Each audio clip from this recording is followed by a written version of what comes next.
So if you can't tell by the title today, we're going to be talking about Colourpop Springtime palettes. Now, I'm going to be talking about non-Colourpop spring palettes as well, but because I had so many palettes to talk about that were very springtime appropriate, like more than 20, I figured that putting them all into one video would make one very, very long video. And I know that there's some people who don't really appreciate Colourpop and don't really support them anymore. So I figured, why not put Colourpop in one video and not Colourpop in another video, which works out perfectly because I have about halfway between each. If you're here, this is the Colourpop video. This is probably going to be the one that I release first, but if you don't like Colourpop, wait a little bit and I will release the not Colourpop one very, very soon. Once I do, I will link that video down in the description box so that you don't have to go searching for it. So without further ado, let's get into the palettes. The first one that I really want to talk about is the Strawberry Shake palette. This one is very similar to the main Squeeze palette, but it's on the more pinky side. And it's more on the red side than it is on the pink side when it comes to like between main Squeeze and Ooh La La. Ooh La La is very much on the like the fuchsia, pinky purple sort of side, whereas this is very much pink, but it's more towards red and orange, which I really like. Like I prefer those shades of pink a lot more than I prefer the shades in Ooh La La, just because I don't tend to gravitate towards colors like that. I like things that are more on the warmer reddish side of pink.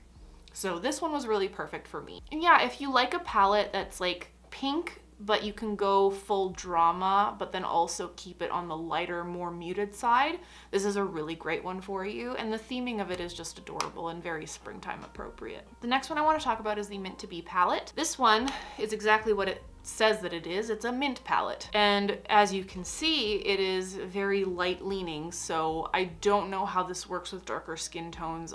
If you have tried this and you are of a darker skin tone, please let me know how this worked out for you, whether it worked out at all. But for myself, I do really enjoy this palette. I think it's a lot of fun to work with. I love mixing this with a whole lot of other palettes. My favorite palette to mix this with is the main Squeeze. It makes a beautiful like watermelon look.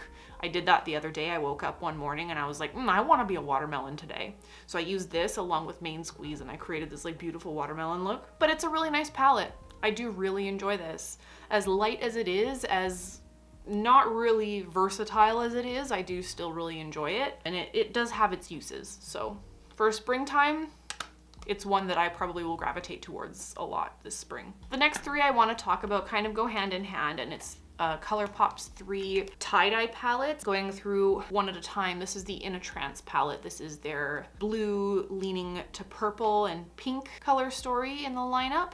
I love this one. It's very fairy-esque. It reminds me of like unicorns and mermaids and fairies, and it's just really pretty. Whenever I feel kind of ethereal and fairy-like, this is the one that I'll gravitate towards. It's very airy. Like when I look at this, I think about the element air, like the sky and wind and clouds, and it's just a really pretty and special palette. Like it's something that I didn't have in my collection that anything else fit. So I was very happy to add this. Again, these 3 palettes are very much on the lighter end of the scale.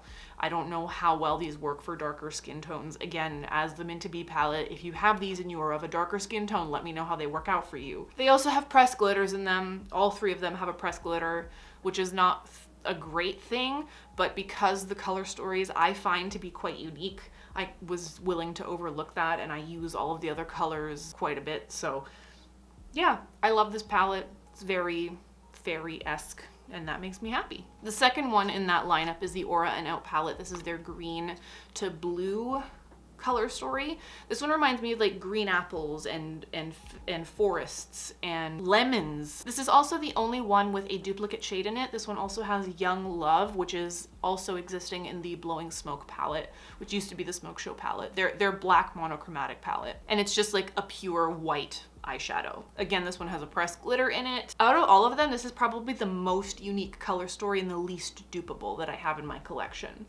I really love this green healing heart. It's very unique, very special, and it's a very like true green apple green. It's just a really pretty palette. I really enjoy using this one. The color story is gorgeous, and yeah, it's just pretty.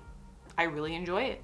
Very springtime. All these pastels. Pastels in spring. How original. The last one in this lineup of 3 is the Miss Bliss palette. This is their peachy orange pink color story. This one is the least interesting of the 3, I find. I still really enjoy it. I think it's pretty and I get my use out of it. Out of the 3, it's definitely the least interesting and the most dupeable. But for springtime, it's still really nice and I do quite enjoy it.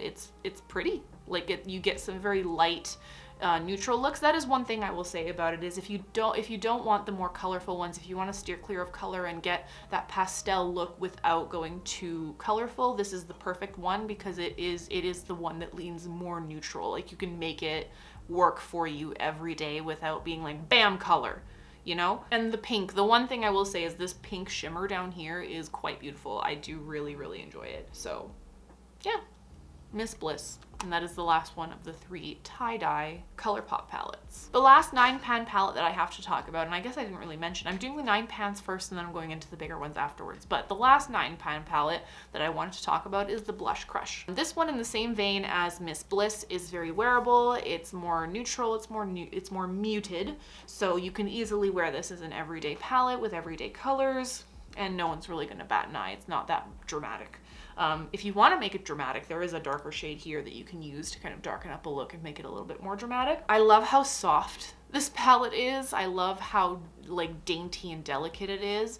It has like this beautiful carnation design on the front and the packaging is cardboard. I really wish all of their packaging was like this with the beautiful flowers and the embossing on the front. It's very like aesthetic and pretty, and I really wish that all of their palettes looked like this. But the palette itself and the color story is like, it's not the most unique thing I've ever seen, but it's still very enjoyable and I like looking at it and I like using it.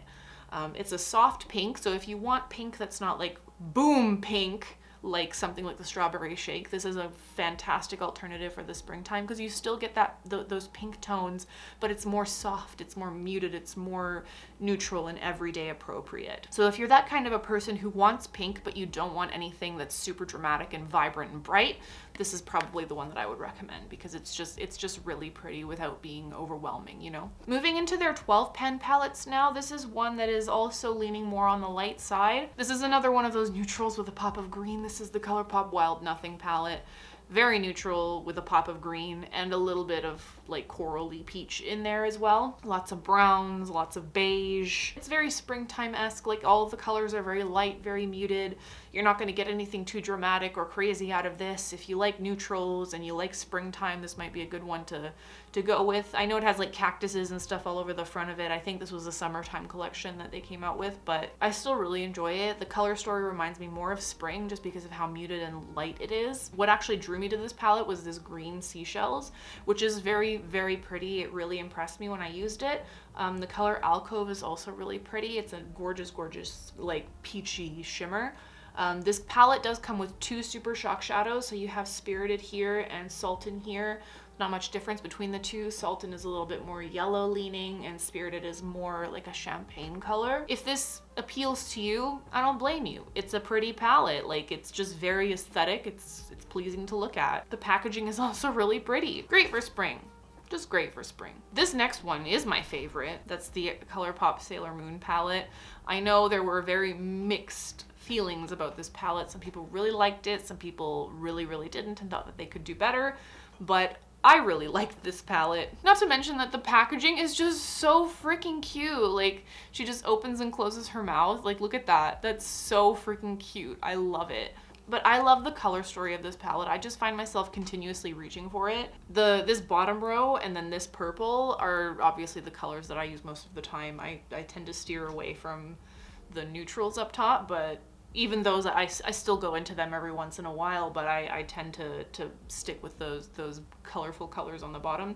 I do wish that there was more of those kind of colorful tones in this palette rather than it being half neutral, half color. But I think that for approachability, it does really work. Like, it works for kind of everyone. Like, you have your colorful tones for people who like color, but then you also have your neutrals to bring in people who like neutrals, but then potentially want to experiment with color. And I think that the colors in this are muted enough that they could bring in those neutral lovers and get them to be interested in potentially experimenting with color. And coupled with the theming of the palette, you're just bringing in even more people. So I think that they did really well with this palette, even though that's not the most popular opinion. I really love this palette. I think it's so pretty, and I keep wanting to use it. Even the pressed glitter in here is not that bad. There is a pigment to it, rather than it just being glitter.